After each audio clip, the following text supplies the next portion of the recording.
Hokimiyat bu bir vaqtning o'zida ne'mat va la'natdir. Uni ushlab turganlar har doim uni saqlab qolish uchun hamma narsaga tayyor bo'lishlari kerak.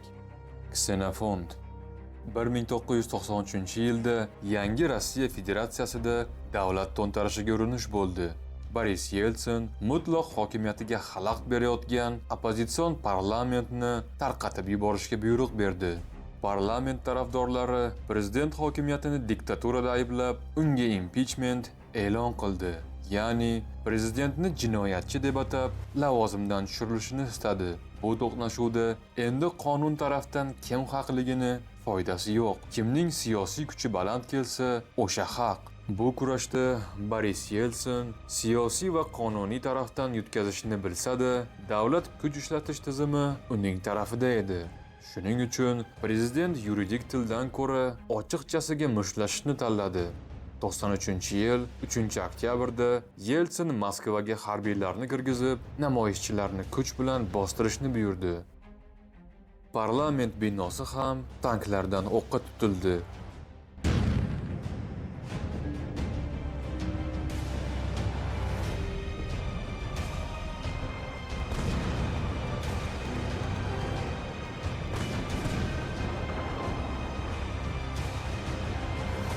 Prezidentga oppozitsion kuchlar taslim bo'lgach, ular davlat to'ntarishi uyushtirishda ayblanib qamaldi.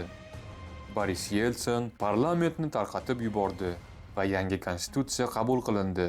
Endi Rossiya davlatida kuchli prezidentlik tizimi yuzaga kelib, diktaturaga aylana boshladi. Lekin davlatni oldinda yanada katta muammolar kutib turardi. Hammaga salom, siz Sahifa kanalidasiz. Ushbu ko'rsatuvda Boris Yeltsinning mutlaq hokimiyati davridagi korrupsiya va prezidentlik saylovidagi manipulyatsiyalar haqida gaplashamiz. Propagandaga aldanmaslik uchun har bir inson bunday tizimni tushunishi kerak. Keyingi daqiqalarda bunga yaqqol misollarni ko'rishingiz mumkin.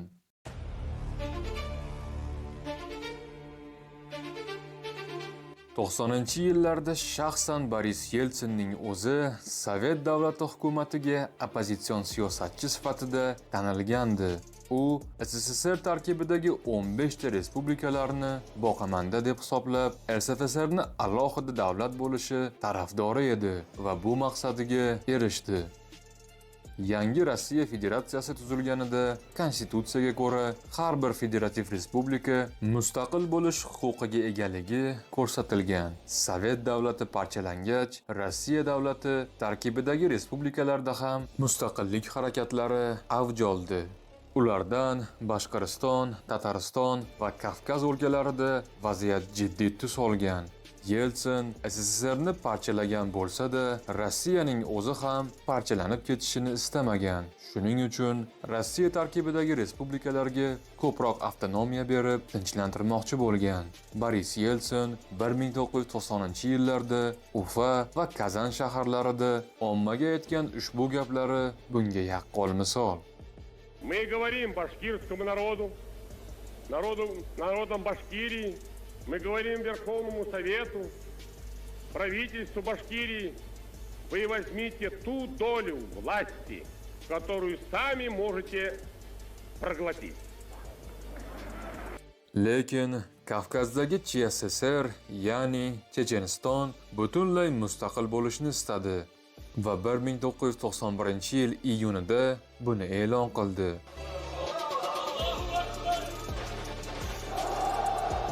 1994-yilgacha boshqa ko'plab avtonom respublikalarda mustaqillikka harakatlar davom etdi.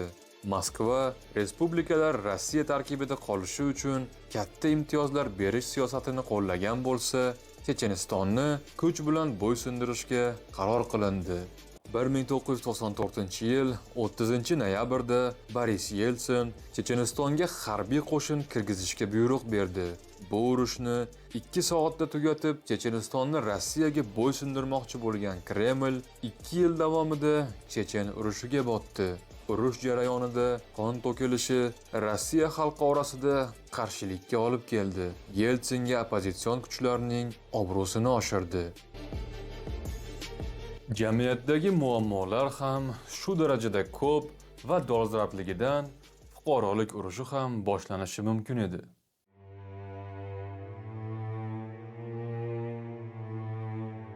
SSSR davrida davlat yagona kommunistik ideologiya bilan yashagan. Sovet davlati parchalangach, uning ideologiyasi ham yo'q bo'ldi. Endi jamiyatdagi bu bo'shliqni boshqa ideologiyalar to'ldirishni boshladi. Rossiya Federatsiyasida har xil dinlarga e'tiqod qiluvchi xalqlar bor bo'lib, 90-yillardan keyingi vijdon erkinligi davrida diniy ideologiya jamiyat hayotida ko'proq o'rin egallay boshladi. Lekin 70 yil davomida ateistik ruhda tarbiyalangan aholining ba'zi qismi yangi jamiyatdagi siyosiy va ijtimoiy qiyinchiliklar ortidan har xil sekta va oqimlar ta'siriga tushib qolishni boshlagan. Iqtisodda erkin bozorga o'tilgandan keyin chet eldan tovarlar bilan birga har xil sektalar va ideologiyalar ham butun postsovet davlatlariga kirib kelib, Rossiyada ham o'z adeptlarini to'play boshlagan. Eng taniqli sektalar bu quyidagilar edi. Baxtli va boy bo'lishni o'rgatuvchi, lekin diskotekada narkotik orqali transga tushiradigan xarizmatiklar. Сними, Бог! Всякое ограничение, всякий страх! Boshqa insonlardan ustun bo'lib, boqiy hayotga olib borishni o'rgatuvchi va bu uchun 100 minglab dollarlik kurslarni sotuvchi Scientologlar. Ruslar xristian dinini qabul qilishidan oldin ajdodlari ishongan butparastlik g'oyasini targ'ib qiluvchi, aslida irqchilik ideologiyasi bo'lgan staroverlar. Amerika hipsterlariga Hindiston hinduizmining bir shaklini targ'ib qilishdan boshlangan Krishnaizm. Bu sekta a'zolari tushunarsiz va ahmoqona hind mantralarini takrorlash oqibatida tomlari ketib, ruhiy kasallikkacha borishlari ko'p kuzatilgan.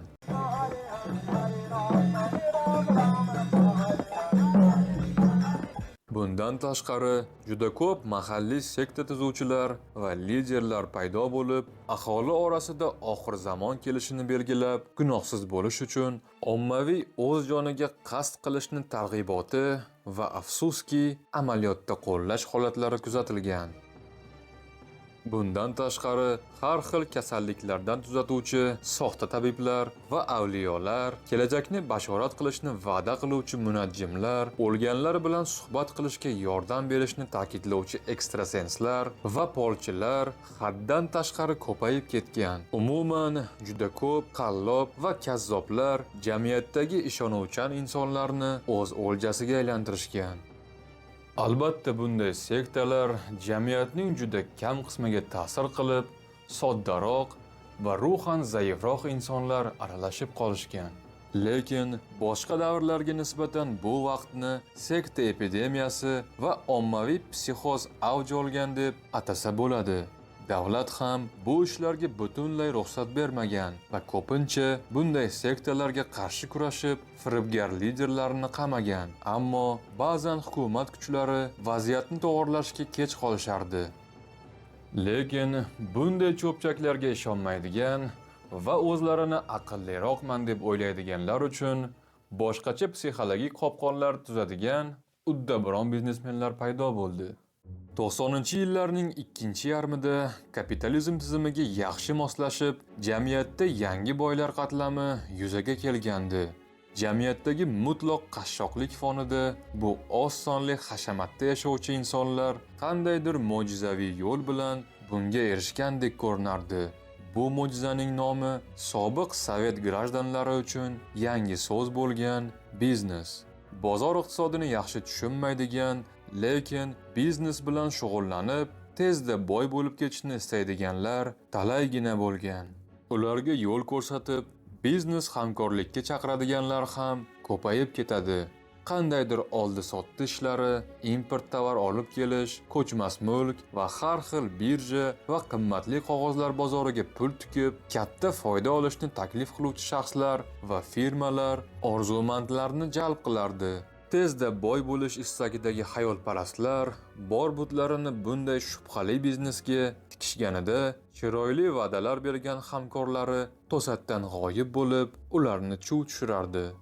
Bunday sxemalarga eng yorqin misol qilib MMM moliyaviy piramidasini keltirishimiz mumkin. 80-yillarda elektrotexnika savdosi bilan shug'ullanuvchi tashkilot MMM Sergey Mavrodi tomonidan tuzilgan va katta daromad olib kelgan. 92-93-yillarda u o'z kompaniyasining aksiyalarini savdoga chiqarib, mo'may daromad olgan. Yana qayta aksiya chiqarib, sotishga qonun yo'l qo'ymagani uchun Sergey Mavrodi yangicha, lekin juda sodda sxema o'ylab topadi. U rasman qimmatli qog'oz deb hisoblanmaydigan MMM kompaniyasi biletlarini 1994-yil 1-fevralda sotuvga chiqaradi. Sodda aholiga bu qog'oz parchalari qiymatga egaligi va bu biletlarni haqiqiy pullarga almashtirish mumkinligi aytilgan. Bu sxemaga ko'ra biletlarni pulga almashtirish kursini MMM kompaniyasi belgilagan. Masalan, bugun sotib olingan biletlarni 1 oydan keyin yangi belgilangan kursga ko'ra MMM kassasida bir necha barobar qimmatroq sotish mumkin edi. Bu biletlarni reklama qilish uchun katta promo aksiyalar uyushtirildi. Xalq sevgan aktyorlarni roliklarda ko'rsatib, ommaning ishonchini qozonishdi. Ilk boshda haqiqatdan ham pullarini bir necha barobar ko'paytirib olgan odamlarni ko'rgan insonlar bu mo'jizaviy MMM biletlarini sotib olish uchun kompaniya ofislarida navbatlarda turishardi. Bu tashkilot qanday biznes bilan shug'ullanadi, nimani hisobiga sarmoyachilarga fantastik daromad keltiradi, hech kim o'ylab ham o'tirmagan. Aslida bu sxema G'arbda 100 yildan beri tanish bo'lgan moliyaviy piramida edi. Ya'ni birinchi pul tikkan mijozlarga keyin kelganlarning pullarini foyda sifatida berish. Bunda bugungi mijozlardan 1 oy keyingi mijozlar bergan pullari ko'proq bo'lsa va barcha bir vaqtda biletlar o'rniga pul talab qilmasa bo'ldi. MMM moliyaviy piramidasi kundan kunga kattalashib, tez orada sarmoyachilar soni millionlarga yetdi. Bu kompaniyada aylanayotgan summalar esa milliardlab rublni tashkil qilardi. Bunday katta kuchga ega tashkilotning davlat siyosatiga ham ta'siri sezila boshladi. Piramida asoschisi Sergey Mavrodi o'zini xalq deputatligiga nomzodini qo'yib, prezident bo'lish istagini ham bildirdi. 1994-yil 4-avgustda Davlat soliq qo'mitasi tomonidan omon kuchlari bilan MMM bosh ofisiga bostirib kirib, tekshiruv o'tkazildi. Ular tashkilotni soliqlardan qochishda ayblab 49,9 milliard rubl undirishga buyuradi. Ofisdan topilgan 4 milliard rubl va 690,600 dollarni musodara qilishadi. Bu operatsiyani televideniyada jonli efirda namoyish qilingani uchun aholi orasida katta sarosima uyg'otdi. MMM ofisi oldida olomon to'planib, soliqchilarga bu o'zboshimchalikni to'xtatishni talab qilishdi. Rad javobini olishganida pullarini qaytarish uchun MMM ofisiga bostirib kirishadi. 19-avgust kuni aldangan odamlar hukumat Oq uy binosiga kelib, Sergey Mavrodini ozod qilishni so'rashgan. Sergey Mavrodi amaldagi xalq deputati bo'lganligi uchun qonun himoyasiga ko'ra qo'yib yuborildi. 1997-yil 22-sentyabrda MMM ochiq aksiyadorlik jamiyati bankrot deb e'lon qilindi. Lekin davlat milliardlab pullarni musodara qilgan bo'lsa-da, tabiiyki sarmoyachilarga bu pullarni qaytarib bermadi. Taxminiy ma'lumotlarga ko'ra, 2 milliondan 15 million kishigacha bo'lgan sarmoyachilar yo'qotgan pullari hukumat bergan ma'lumotlarga ko'ra 110 million dollarni tashkil qilgan. Boshqa mustaqil manbalarga ko'ra 70-80 milliard dollarni tashkil qilgan. O'nlab insonlar bor butlaridan ayrilib, o'z joniga qasd qilishgan. Sergey Mavrodi esa qochqin bo'lib, yashirinib yurgan. Faqat 2003-yilda qo'lga olinib, qamalgan. Albatta davlat jinoyatchilar, poraxo'rlar va firibgar yolg'onchilarni jamiyat va xalq manfaatlariga zarar yetkazgani uchun jazolashi kerak. Lekin har doim ham yoki barcha uchun ham qonun birdek ishlaydimi? Agar sizga bizning kontentlarimiz ma'qul kelayotgan bo'lsa, Tirikchilik.uz saytida yoki izohlardagi karta raqamlarga donat qilish orqali sahifa jamoasini mehnatini qo'llab-quvvatlashingiz mumkin. Bu yo'l bilan siz kanal rivojiga va ko'rsatuvlar tezroq chiqishiga o'z hissangizni qo'shgan bo'lasiz. Bundan tashqari, sahifa Telegram kanalimizga obuna bo'lishni ham unutmang.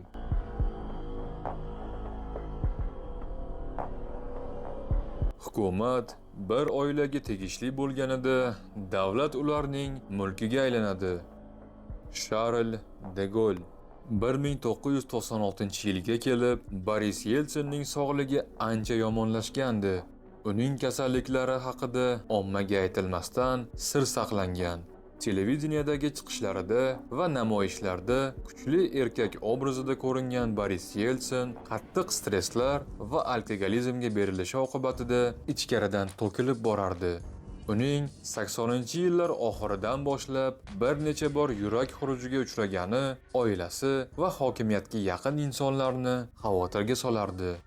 Vrachlar ko'rsatmalariga qaramay, Boris Yeltsin betartib ish grafigi va ichkilikbozlikni to'xtatmagan. 96-yilga kelib, Yeltsinning sog'ligi yanada yomonlashib, vrachlar o'lim xavfi borligi haqida ogohlantiradi. Prezident saylovda qatnashib, ikkinchi muddatga saylanishi ham dargumon bo'lib qolgandi. Yeltsin bu vaqtda barchadan shubhalanadigan va hech kimga ishonmaydigan bo'lib qoldi. Rossiyada prezidentning yakka hokimiyati o'rnatilgani sababli Boris Yeltsinga shunchaki jismonan yaqin bo'lgan kishilar davlat siyosatiga aralasha boshlashdi. Birinchi navbatda uning oila a'zolari, ularning ichida Boris Yeltsinning kichik qizi Tatyananing ta'siri katta edi. Prezident juda ko'plab muammolarni hal qilishda Tatyananing maslahatlariga quloq solardi va uning fikri ko'pincha hal qiluvchi ahamiyatga ega bo'lib qoldi. Rasman prezident maslahatchisi lavozimidagi Tatyananing hukumatdagi darajasi ancha yuqori edi. Yeltsin ko'pincha dachasida dam olayotganida yoki sanatoriyada davolanayotganida Tatyana norasmiy prezident o'rinbosari vazifasini bajarardi.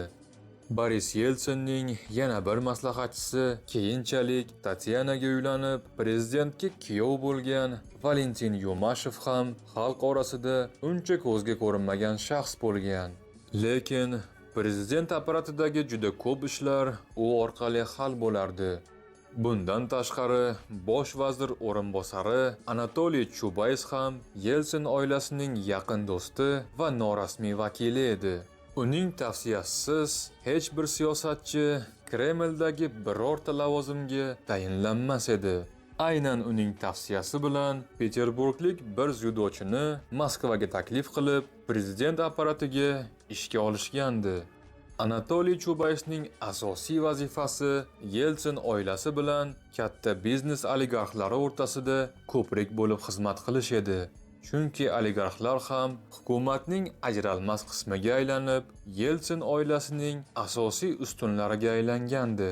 Katta biznesda muvaffaqiyatga erishish uchun siyosiy olimpga yaqin bo'lish kerak. Lekin ba'zan siyosat va biznes aralashib ketgan bu tizimda haqiqiy davlat boshqaruvi kimning qo'lidaligi noaniq bo'lib qolardi. Qayta qurish davrida xususiy tadbirkorlikka ruxsat berilishi bilan bu imkoniyatdan unumli foydalangan SSR parchalangach, davlat tasarrufidagi mulklarni o'zlashtirish orqali milliarderga aylangan bu yangi tabaqa vakillarini oligarxlar deb atalardi. Rossiya Federatsiyasi oligarxatining eng yorqin vakillari quyidagilar edi: Boris Berezovskiy, Mikhail Khodorkovskiy, Mikhail Friedman, Pyotr Aven, Vladimir Gusinskiy, Aleksandr Smolenskiy, Vladimir Potanin kabi Rossiya milliarderlari Yeltsin hokimiyati davrida Semiboyarshina deb nomlangan o'ziga xos ittifoq tuzishgandi. Ular davlatning yirik zavod-fabrikalar, tabiiy boyliklarni qazib olish, ko'chmas mulk, import-eksport savdosi, bank moliya tizimi va eng muhimi, media telekanallarini o'z qo'liga olgandi. Oligarxlar Yeltsin oilasi bilan hamkorlikda ish olib borishardi. Yeltsin hukumati ularga davlat loyihasiga oid katta buyurtmalar, soliq imtiyozlari va eng muhimi, iqtisodning yirik sohalarida deyarli monopoliya qilish huquqini bergandi. Yirik biznes buning evaziga Yeltsin va uning oilasiga sodiqlik ko'rsatib, norasmiy soliq, ya'ni daromadlardan ulush berishardi. O'sha davr oligarxlari ichida eng ta'sir kuchi katta bo'lgani Boris Berezovskiy edi. Rossiya iqtisodi cho'kib borayotgan va xalq qashshoqlikka botgan bir paytda Boris Berezovskiy va unga o'xshash oligarxlar avvallari misli ko'rilmagan hashamatda yashardi. Katta villalar, yaxtalar, shaxsiy samolyotlar, shohona ziyofatlar va albatta zirhlangan Mercedes-Benz S600 qora limuzinlari. Bu avtomobil o'sha davr haqiqiy katta bolalar mashinasi bo'lib, kuch-qudrat ramziga aylangandi. Bundan 10 yil oldin yashagan Sovet davlati grajdanlari bunday hashamatli hayotni orzu qilish emas, hatto tasavvur ham qila olishmagan. Boris Berezovskiy Yeltsin oilasiga eng yaqin oligarx bo'lgani uchun davlat loyihalari tenderlarini birinchi bo'lib o'zlashtirib olardi. U Kremlda o'zini xuddi shaxsiy ofisida yurgandek his qilardi. Oligarxlarning barchasi Yeltsin oilasiga har oy boj to'lashardi. Yeltsinning sobiq tansoqchilar rahbari Aleksandr Korjakovning shaxsan guvohligiga ko'ra, birgina Boris Berezovskiyning o'zi har oy 400-500 ming dollar to'la chamadonni to'g'ri Kremlga olib kelib, Yeltsinning qizi Tatyanaga topshirardi. Davlatdagi korrupsiya eng yuqoridagi Kremldan boshlanib, ministrlar, gubernatorlar, deputatlar va eng pastdagi mayda amaldorlar, harbiylar, ichki ishlar va umuman har qanday davlat organlarida ildiz otib ketgandi. Bunday holat jamiyatdagi kriminalning o'ta darajada kuchayishiga qulay sharoit yaratib bergandi. Hatto Rossiyaning turli hududlarida parallel hokimiyat sifatida har xil uyushgan jinoyatchilik guruhlari ish olib borib, davlat ichida davlat qurishgandi. 90-yillarning ikkinchi yarmiga kelib, Rossiyada rasman ro'yxatga olingan 130 dan ortiq yirik OPGlar faoliyat olib borgan. Ularning ichida eng ko'zga ko'ringanlari Tatariston Qozon shahrida Xaditaktash, Yekaterinburgda Uralmash, Novosibirskda Pervomayskaya, Uzoq Sharq Xabarovskda Общак, Sankt-Peterburgda Tambovskaya, Moskvaning o'zida Solntsevskiy, Orekhovskiy, Lyuberetskaya va boshqa o'nlab OPGlar Rossiya hududlari ustidan nazorat qilardi. Xalq orasida bunday OPGlar ichida eng yirik va xavflisi deb Kremldagi Yeltsin oilasi OPGsini aytishardi. Davlatning bu darajada iqtisodiy, ijtimoiy va siyosiy inqirozga uchraganini ko'rgan va bu yangi davrda o'z o'rnini topa olmagan aholining juda ko'p qismi eski Sovet davrini qo'msab qolishdi. Ular uchun bunday adolatsiz va xavfli erkin jamiyatdan ko'ra Sovet davridagi totalitarizm va diktatura tizimi afzalroq edi. Xalqning bunday kayfiyatidan Yeltsin hukumatiga oppozitsion partiyalar foydalanib, o'z reytingini oshirishni boshlashgan.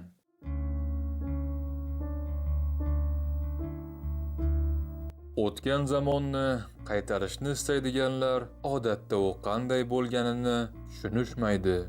Voltaire. Bo'lajak 1996-yilgi prezidentlik saylovlarida Yeltsinga jiddiy raqobatchi bo'layotgan shaxs bu Gennadiy Zyuganov edi.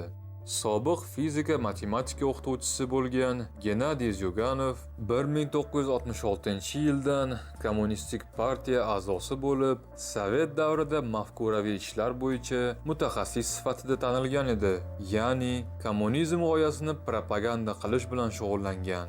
1991-yilda SSSR parchalangach, kommunistik partiya taqiqlanib, tarqatib yuborilgandi. Lekin bu ideologiyaga bo'lgan ishonch butkul yo'qolmagan. Zyuganov kommunistik harakatni qayta tiklash tashabbuskorlaridan biri bo'ldi. U 1993-yilda tashkil etilgan Rossiya Federatsiyasi Kommunistik partiyasi KPRF rahbari etib saylandi. Yangi Rossiya Federatsiyasida o'tkazilgan narxlarni erkinlashtirish va xususiylashtirish islohotlari natijasida aholining ko'p qismini yashash darajasi keskin pasaydi, ishsizlik va inflyatsiya kuchaydi. Ayniqsa kapitalizm tizimiga o'tishdan byudjet tashkilotlari eng katta zarar ko'rgandi. O'zgarishlar va o'tish davri har bir sotsialistik davlatlarda aynan shunday og'riqli bo'lgan. Shuning uchun Yeltsin, Gaydar, Chubays kabi islohotchilar xalq orasida xaos va adolatsizlik ramziga aylandi. Rossiya Federatsiyasida rivojlangan g'arb davlatlaridek emas, 3-dunyo davlatlaridek kapitalizmning shafqatsiz ko'rinishi yuzaga kelgandi. Rivojlangan davlatlar 20-asrning boshida bosib o'tgan yo'lni Rossiya endi qayta boshidan o'tkazishi kerak edi. Gennadiy Zyuganov jamiyatdagi norozilikdan foydalanib, o'zini xalq nomidan gapiruvchi va adolatni tiklovchi siyosatchi sifatida ko'rsatdi. Президентская команда никому не подконтрольная, правительство почти неподотчетное и Дума, которая не может проследить выполнение за своими законами.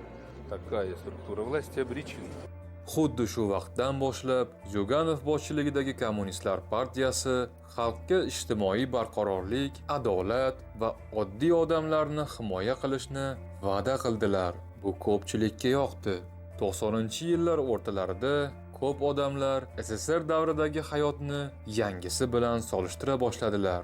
Ularning fikricha ilgari hayot tarzi barqaror va tushunarli edi. Hozir esa jamiyat kundan kunga shiddat bilan o'zgarib, kelajak tushunarsiz edi. Ko'pchilik yangi jamiyatga moslasha olmadi. Ishsizlik, jinoyatchilik, korrupsiya va boy-kambag'allar o'rtasidagi katta tafovut paydo bo'ldi. Ular ayniqsa Leonid Ilich Brejnev davrini sog'inishardi. Bu nostalgiya ayniqsa qariyalar, harbiylar, zavod va qishloq xo'jaligi ishchilari orasida kuchli bo'lgan. Ular KPRFning asosiy saylovchilariga aylanishdi. Natijada Kommunistlar partiyasi mamlakatdagi asosiy partiyalarning biriga aylandi. 1993-yilgi Davlat Oliy Majlisi saylovlarida Kommunistlar partiyasi 12,4% ovoz olgan bo'lsa, 95-yilga kelib KPRF Duma saylovida 22,3% ovoz bilan Oliy Majlisda yetakchi fraksiyaga aylandi. Bu yutuqlar va xalq qo'llab-quvvatlashidan ruhlangan Gennadiy Zyuganov ham 1996-yilda bo'lib o'tadigan prezidentlik sayloviga o'z nomzodini qo'yishini e'lon qildi. Kommunistlar Vernyom Rossiyu Narodu, ya'ni Rossiyani xalqga qaytaramiz shiori ostidagi saylov oldi programmalarida aholiga o'z vaqtida pensiyalar, maoshlarni ta'minlanishi, bepul tibbiyot va ta'limni qayta tiklash, energetika, sanoat, tabiiy boyliklar ustidan davlat nazoratini qaytarish, mustahkam iqtisod, bepul xizmatlar, barqaror narxlarni va'da qilishdi. Zyuganovning reytingi kundan kunga oshib borardi. U Yeltsin hukumatining ashaddiy tanqidchisiga aylandi. В том виде, как есть президентство, оно разрушило страну и породило беспредел. Мы это изменим. Kommunistlarning hokimiyatga kelishi Yeltsin hukumatining o'z bilganicha amalga oshirgan islohotlarini puchga chiqarardi.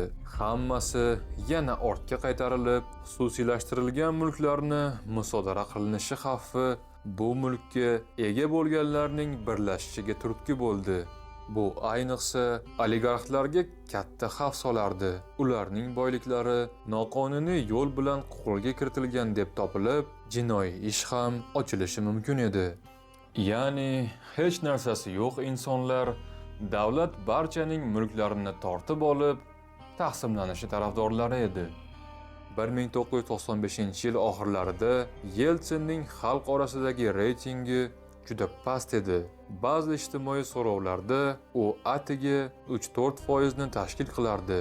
Zyuganovning reytingi esa aksincha juda yuqori bo'lgan, 30-40% atrofida edi. Prezident xavfsizlik xizmati boshlig'i Aleksandr Korzhakov va FSB rahbari Mixail Barsukov hamda xavfsizlik tizimidagi boshqa shaxslar Yeltsinni saylov o'tkazmaslikka, uni 2 yilga kechiktirishga undashdi. Kuch ishlatish tizimi rahbarlari Yeltsinga "Siz prezidentsiz, siz xohlagan narsani qila olasiz. Hozir demokratiyaning vaqti emas" deb ishontirishardi. Yeltsin bir muddat xavfsizlik guruhiga yon bosa boshlagan. Hatto favqulodda holat e'lon qilib, kuch bilan Davlat dumasini tarqatib yuborish va kommunistik partiyani davlat to'ntarishi uyushtirishda ayblab yo'q qilish haqida 3 ta farmon loyihasi ham tayyorlangan edi. 17-mart kuni davlat xavfsizlik kuchlari Duma binosini, ya'ni parlamentni qurshovga olishadi. Bu Rossiyada yana 1993-yildagidek qonli to'qnashuv boshlanishi va yanada katta fuqarolik urushiga olib kelishi mumkin edi.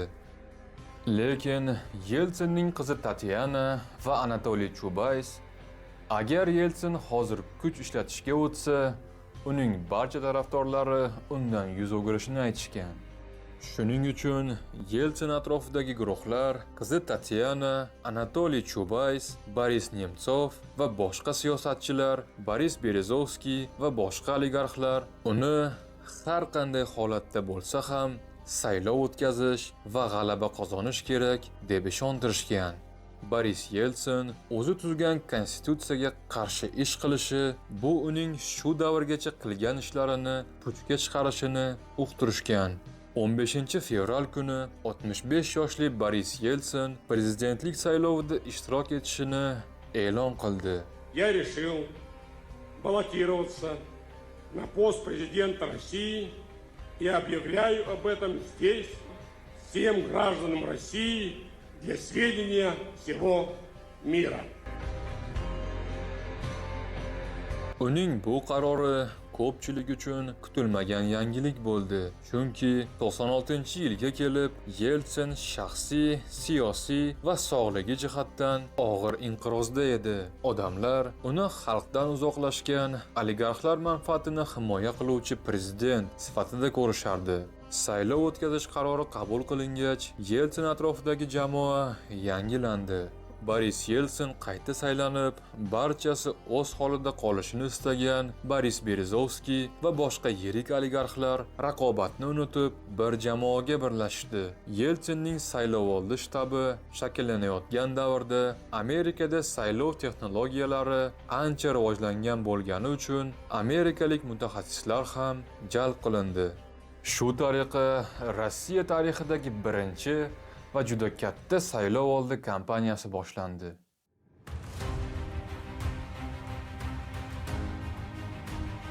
Saylovlarda bizda to'liq erkinlik bor. Oldindan tasdiqlanganlardan istalgan birini tanlash mumkin. Aleksandr Soljenitsin 1996-yilgi Rossiya prezidentlik sayloviga o'nlab siyosatchilar o'z nomzodlarini qo'yishdi. Bularning eng ko'zga ko'ringanlari Faxriy ofitserlar kongressi harakati rahbari, mustaqil nomzod, sobiq general Aleksandr Lebedь. Россия будет гордой, богатой, красивой. Yabloko partiyasi rahbari, liberal-demokratik yo'nalishdagi nomzod Grigoriy Yevlinskiy. Россия будет голосовать по разуму, она никогда больше не проголосует за Компартию. Liberal-demokratik partiya LDPR rahbari Vladimir Wolfovich Zhirinovskiy. Уверенность будет только в том случае, если 16 июня к власти придут совершенно новые люди. Но если опять придут или демократы, или коммунисты, в стране будет бардак. Eng qizig'i va kutilmagan nomzod bu sobiq SSR prezidenti Mikhail Gorbachov edi. Gorbachov nimaga ishonib bu saylovda yutishiga umid qilgani noma'lum. Lekin uni o'z nomzodini qo'yishga xotini Raisa Maksimovna undagan. Я могу сейчас вам сказать, что внутренне я готов. Albatta, nomzodlarning ichida eng asosiylari bu Kommunistlar partiyasi rahbari Gennadiy Zyuganov. va amaldagi prezident Boris Yeltsin edi. Siyosiy texnologlarning olib borgan analitik ma'lumotlariga ko'ra, bu ikki nomzodning saylovchilari quyidagilar edi. Zyuganovning saylovchilari bu asosan qizil hududlar deb nom olgan Rossiya Federatsiyasidagi resurslar qazib olish va ishlab chiqarishga moslashgan nisbatan qashshoqroq chekka hududlar edi. Bu hududlarga kommunistlar parlamentdagi o'rinlaridan foydalanib qizil gubernatorlarni o'tkazishgan. Aholi orasidagi tarafdorlari esa asosan quyi ishchi qatlam va katta yoshli odamlar edi. Boris Yeltsinning tarafdorlari esa demokratik hududlar deb nom olgan nisbatan yangi bozor iqtisodi rivojlangan boy regionlar va markaziy katta shaharlar edi. Jamiyat ichidagi yirik, o'rta va kichik biznesga aloqador aholi o'z o'rnini saqlab qolmoqchi bo'lgan katta-kichik amaldorlar, media sektori xodimlari, yangi shou biznes vakillari, asosan yoshlar va umuman yangi davrdan manfaatdor qatlam edi. Bundan ko'rinib turibdiki, jamiyat bu davrda norasmiy tarzda yangi tabaqalarga bo'lingan edi. Bu tadqiqotlarga ko'ra, Boris Yeltsinning jamoasi g'alaba qozonish uchun kerakli aholi qatlamiga yo'naltirilgan va raqibni qoralab, tarafdorlarini o'z tarafiga ag'daruvchi propaganda mexanizmini ishlab chiqadi. Anatoliy Chubays boshchiligidagi saylov kampaniyasi a'zolari Moskvadagi Prezident Hotel mehmonxonasidagi shtab-kvartirasiga joylashdi. Endi maqsadga erishish uchun asosiy resurs kerak. Bu albatta pul, juda katta pul. Yeltsinning saylovlarda yutib chiqishi va hokimiyatda qolishidan g'arb davlatlari ham manfaatdor edilar. Shuning uchun Boris Yeltsin saylov kampaniyasiga yordam sifatida qarzga albatta AQSh prezidenti Bill Clinton $500 million, Britaniya bosh vaziri John Major $500 million, Fransiya prezidenti Jacques Chirac $500 million, Germaniya kansleri Helmut Kohl $500 million berishgan. Albatta, bu qarzlarni Yeltsin g'alaba qozongach davlat byudjetidan, ya'ni xalqdan olib to'lardi. Italiya premyer-ministri milliarder Silvio Berlusconi esa do'stona yordam sifatida $1 milliard sovg'a qilgan. Shu tariqa Yeltsinning dunyo siyosatidagi hamkasblari jami $3 milliard yig'ib berishgan. Rossiya oligarxlarining har biri esa Yeltsinning saylov kampaniyasiga $200 million pul tikishdi. Boris Berezovskiy bu saylov kampaniyasining norasmiy arbitri va markaziy figurasiga aylandi. Lekin amaldagi prezidentning asosiy pul topish yo'li bu davlat byudjetini o'z maqsadida ishlatish, ya'ni o'marish edi. Faqat to'g'ridan to'g'ri rasman xalqqa tegishli byudjet pullarini ishlatib bo'lmaydi. Buning uchun yaxshi bir korrupsion sxema mavjud edi. Urush juda katta sarf xarajatlar talab qilgani uchun qariyb 2 yildan beri davom etayotgan Chechen urushiga byudjet pullarini ayashmasdi. Bu pullarni hisob-kitob qilib so'rash ham qiyin bo'lgan. Aynan shu operatsiyada harbiy xarajatlar oshirib ko'rsatilib, mablag'larning ko'p qismi naqd pul shaklida amaldorlarga qaytardi. Bu sxemada mayda harbiy lavozimdagilardan tortib generallargacha, mayda amaldorlardan tortib yirik siyosatchilargacha manfaatdor edi. Har kimning bu sxemada o'z ulushi bor edi, lekin asosiy katta ulush tabiiyki Boris Yeltsinning o'ziga tegardi. Bundan ko'rinib turibdiki, Yeltsinning qo'lida raqiblariga nisbatan tugalmas moliyaviy resurs mavjud bo'lgan. Bu pullar saylovda Yeltsin propagandasiga ishlatila boshlandi. Amerikadan kelgan saylov marketologlari AQShdagi Bill Clintonning 1992-yilgi saylov kampaniyasini namuna sifatida olishdi.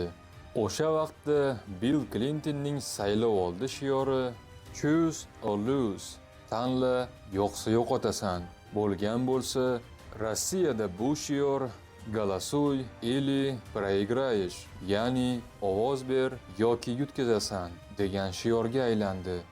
Shu tariqa Rossiya tarixidagi eng katta reality show programma boshlandi. Birinchi navbatda 95-yilgacha bir necha bor infarktlarni boshidan o'tkazgan Yeltsinning sog'ligini tiklab, og'ir xasta prezidentni hech bo'lmaganda tashqi tarafdan kuchli va tetik qilib ko'rsatish kerak edi. Eng malakali fizioterapevtlar Yeltsinning jismoniy holatini kuchli preparatlar va quvvat beruvchi qo'shimchalar bilan yaxshilab turishgan. Prezident imidji ustida ham ancha ishlar olib borildi. Yeltsin Rossiyaning ko'plab shaharlariga borib, saylovchilar bilan ochiq muloqotda bo'ldi. Вот у меня все, я уже 15 лет на пенсию, у меня все износилось. Как я должна жить? Вот вы мне скажите. Ishxonalarga borib, oddiy ishchilar bilan gaplashdi. Xuddi siyosiy karyerasi boshida xalq bilan ochiq muloqot qiladigan va insonlarning dardini eshitadigan jonkuyar, o'rallik dangalchi erkak obrazi qayta tiklandi. 1996-yilgi saylov marafoni davomida Yeltsin jamoasi 22 ta hududga tashrif buyurishgan. Yeltsin uchun eng ta'sirli nutqlar tayyorlanib, xalqqa eshittirilgan. Особенно много приходится ездить по стране, встречаться с людьми. Признаюсь, иногда даже голос подводит, не выдерживает от такого обилия слов. Но сейчас не столько важен мой голос, сколько важны ваши голоса. И именно 16 июня.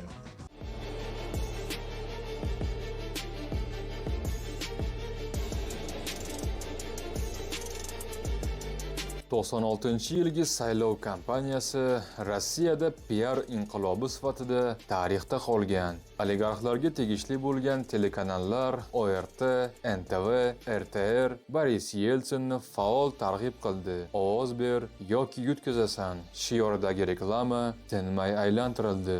Boshqa nomzodlarga televideniyada efirga chiqish deyarli kamaytirilib, yangiliklarda ham faqat Boris Yeltsinning sharofati bilan bo'layotgan o'zgarishlar ko'rsatilardi. 1994-yilda boshlangan Chechen urushini ham aynan shu saylov vaqtida Yeltsinning reytingini ko'tarish uchun to'xtatildi. Xalq ko'ziga Yeltsin urushni va qon to'kilishni xohlamaydigan rahbar qilib ko'rsatildi.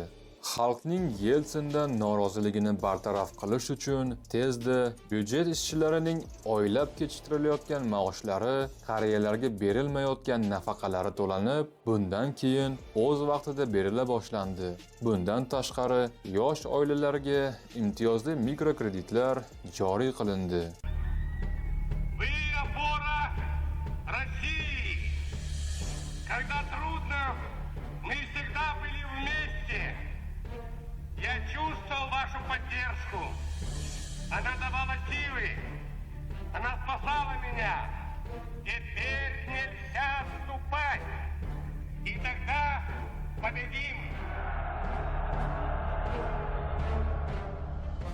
Albatta, telekanallarda bu mo'jizalarning barchasi Boris Yeltsinning oqilona siyosati ortidan bo'layotgani tinmay ta'kidlanardi. Shu orada estrada va kino yulduzlari Yeltsin bizning prezidentimiz kampaniyasiga qo'shildi.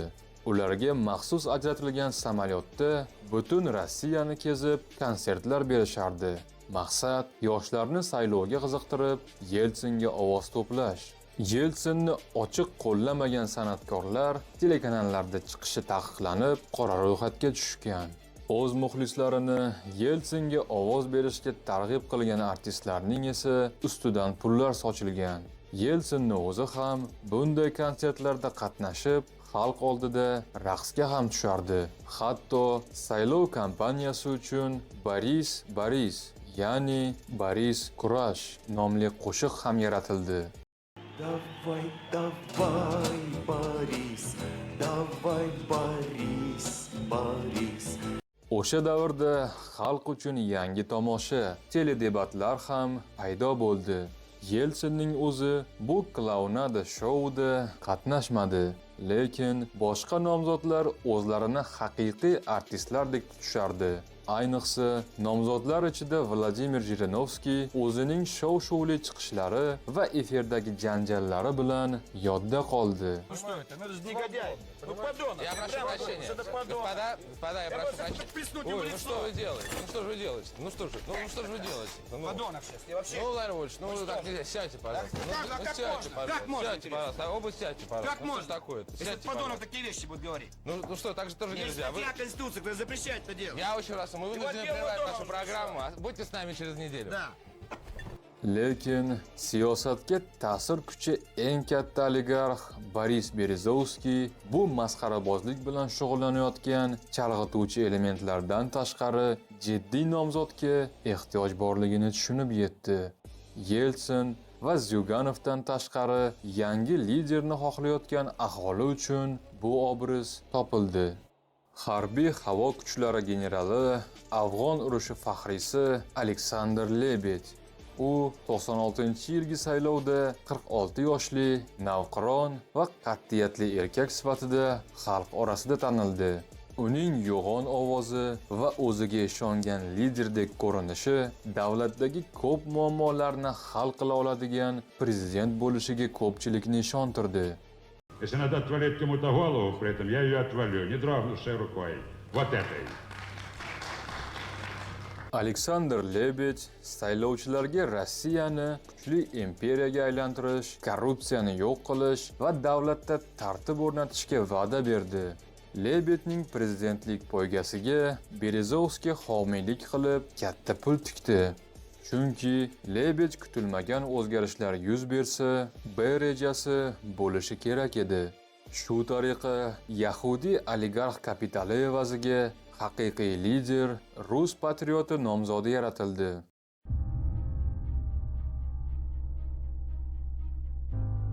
Siyosat juda qimmat biznes bo'lib, halol insonlarning u bilan shug'ullanishiga qurbi yetmaydi. Franklin Delano Roosevelt 1996-yil 16-iyunda birinchi bosqich saylov natijalari hisoblanib e'lon qilindi. Boris Yeltsin 35,8%, Gennadiy Zyuganov esa 32,5% ovoz olishgandi.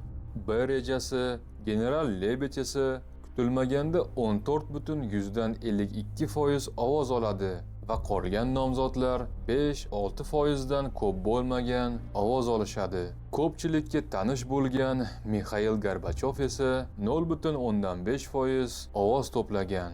Lekin Yeltsin va Zyuganovdan boshqalar kam ovoz to'plaganlari uchun ikkinchi bosqich saylovlarga o'tishmadi. Keyingi turda faqat ikkita nomzoddan birini tanlash kerak edi. Bu yakkama-yakka to'qnashuv esa ashaddiy tus olishi kutilayotgan edi. Yeltsinning saylov kampaniyasi oldida Zyuganovning saylov kampaniyasi ancha sust va zerikarli edi. Yeltsin butun mediani ishlatayotgan vaqtda Zyuganov faqatgina Pravda gazetasida o'z targ'ibotini olib borardi. Televideniyadagi intervyulari esa juda sust bo'lib, asosan o'zini oqlash bilan shug'ullanayotgandek ko'rinardi. Yeltsin jamoasi odamlarni to'plash uchun konsertlar uyushtirayotganda Zyuganov zerikarli majlislarni eslatadigan yig'ilishlarda xalq oldida nutq so'zlardi. Yeltsin saylov kampaniyasiga oligarxlar, chet eldan homiylar va davlat byudjetidan pul sarflanayotganda, Zyuganov kampaniyasi faqatgina pensioner va kommunistlar tarafdorlari bo'lgan xalqning xayriyalari hisobiga faoliyat olib borardi. Qo'shimcha ravishda qizil amaldorlardan ham sarmoyalar berilgan, lekin baribir raqibining resurslariga nisbatan bu juda oz edi. Bundan tashqari, Yeltsin jamoasi asosiy raqiblariga informatsion urush ochdilar. Zyuganovning Yeltsin hukumati davridagi siyosiy va iqtisodiy krizisni tanqid qilishiga javoban, Yeltsin komandasi kommunistlarni xalqqa yana ham yomon ko'rsatishni boshlashdi. SSSR hukumati davridagi repressiyalar, ocharchilik va qirg'inlar haqida hujjatli filmlarni tinmay televideniyada qo'yishardi. Kommunistlarning yovuz qilmishlari haqidagi KGB arxivlari ochilib, Finlandiyadagi Neday Bog, ya'ni Xudo saqlasin deb nomlangan gazetada bosib chiqarilardi. Bu gazeta Rossiya oligarxlari tomonidan moliyalashtirilgan, xalqqa yo'naltirilgan bu antikommunistik propagandaning qisqacha mazmuni shunday edi. Agar siz Yeltsin bergan demokratiya, bozor iqtisodi va so'z erkinligidan voz kechmoqchi bo'lsangiz hamda yana totalitarizm va diktaturada yashashni istasangiz, Zyuganovga ovoz bering. Shu tariqa rivojlanishdan voz kechib, yana yopiq siyosat va davlat qamoqxonasiga qaytgan bo'lasiz, deb ko'rsatishgan. Bunday propagandani olib borishda Rossiya Pravoslav cherkovining roli ham juda katta bo'ldi. Tarixda ham cherkov doim podshoh, Xudoning yerdagi soyasi, barcha hukumat Xudoning inoyati bilan kabi nasihatlar qilib, insonlarni hukmdorlarga so'zsiz bo'ysunishini ta'minlab kelgan. Rossiya Pravoslav cherkovi kommunistlarning xudosizligi va cherkovlarni vayron qilganliklarini aytib, aholining diniy his-tuyg'ulariga urg'u berardi va Yeltsin tomonga yon bosishga undardi. Boris Yeltsin birinchi tur saylovlarda yutqazgan nomzodlarni ham ovozlarini sotib oldi. Masalan, Aleksandr Lebedga Davlat xavfsizlik kengashi raisi lavozimi va keyinchalik Krasnoyarsk gubernatorligi berildi. Buning evaziga Lebed o'z saylovchilarini ikkinchi turda Yeltsinga ovoz berishga chaqirdi. Hammasi rejadagidek ketayotgandek ko'rinardi, lekin Yeltsin jamoasida kutilmaganda katta muammo paydo bo'ldi. 1996-yilning 26-iyun kuni Boris Yeltsin hayoti davomidagi bir necha infarktlardan keyin yana bir bor eng kuchli yurak xurujiga uchradi va shifoxonaga yotqizildi. Uning ahvoli og'irlashib, hayoti jiddiy xavf ostida qoldi. Agar bu xabar ommaga tarqalsa, saylovlarda yutqazish mumkin edi. Chunki o'lim yoqasida turgan insonni hech kim davlat rahbari etib saylamaydi. Shuning uchun bu juda qattiq sir saqlangan. Lekin baribir ommaga ko'rinmay qolgan Yeltsin haqida har xil mish-mishlar tarqaldi. Yeltsin jamoasi saylovda Zyuganov yutib chiqsa, natijalarni bekor qilib, kuch bilan hokimiyatni saqlab qolish rejasini o'ylab qo'ygandi. Faqat 3-iyulga belgilangan ikkinchi tur saylovi kuni Yeltsin o'zida kuch topib, shifoxona yaqinidagi saylov uchastkasiga borgani televideniyadan ommaga namoyish qilindi. Ikkinchi tur natijasiga ko'ra 54% ovoz bilan Boris Yeltsin g'alaba qozondi. Gennadiy Zyuganov esa 39% ovoz oldi. 5% dan ortiq saylovchilar ikkisiga ham umuman ovoz berishdan voz kechishdi. Kommunistlar lideri Gennadiy Zyuganov bu ovozlar soxtalashtirilgan deb aytdi. Lekin vaziyat og'irlashib, fuqarolik urushi boshlanib ketishini istamadi va kurashishni to'xtatdi. Boris Yeltsinning saylov kampaniyasi uchun rasmiy ma'lumotlarga ko'ra 12 milliard 128 million rubl sarflangan. Bu o'sha davr kursida 2 million 600 ming dollarga teng edi. Norasmiy ma'lumotlarga ko'ra, bu summa 15 milliarddan 25 milliard dollargacha bo'lishi mumkin. Boris Berezovskiy boshchiligidagi oligarxlar esa o'z maqsadlariga yetib, milliardlarini saqlab qolishdi. Kelajakda esa yanada ko'proq pul ishlash uchun vaqt yutib olishdi. Shunday qilib, Rossiya tarixidagi eng bahsli va qizg'in saylov jarayoni o'z nihoyasiga yetdi. Boris Yeltsin ikkinchi muddatga prezidentlikka saylandi. Yeltsinning inauguratsiyasi bir necha marta kechiktirildi, chunki u zo'rg'a oyoqda turardi. Prezident qisqa nutq so'zladi. Клянусь при осуществлении полномочий президента Российской Федерации верно служить народу. Boris Yeltsin navbatdagi siyosiy g'alabaga erishdi. Ko'pchilik bu 96-yilgi prezidentlik saylovini adolatsizlik bilan o'tkazilgan deb hisoblashgandi. Lekin keyingi saylovlar bilan taqqoslaganda bu Rossiya Federatsiyasi tarixidagi eng haqqoniy prezidentlik saylovi bo'lib qolmoqda. Bu hodisalardan ko'rinib turibdiki, bunday tizimdagi saylovlarda barcha nomzodlar qanchalik balandparvoz gaplar, vatanparvarlik haqida gapirilmasin, oxirgi natijani baribir pul hal qiladi. Saylovchilarning aksariyati esa bunday siyosiy shou propagandaga qanday aldanib qolishganini o'zlari ham sezmay qolishadi. Siz esa siyosiy o'yinlar va manipulyatsiya qurboniga aylanib qolmaslik uchun mantiqiy va tanqidiy fikrlashdan to'xtamang. Ko'rishguncha.